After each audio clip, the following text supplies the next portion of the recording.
To overhaul the indicator relief valve assembly, hold the retainer nut of relief valve and slacken the spring retainer.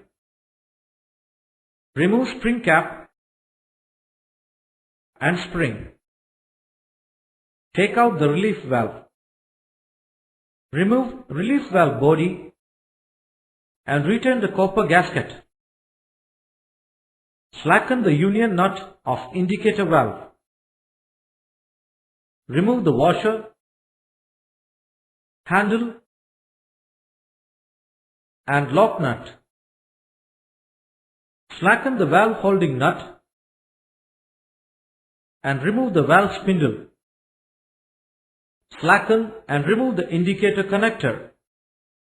After dismantling, soak all the components in kerosene to remove the carbon deposits.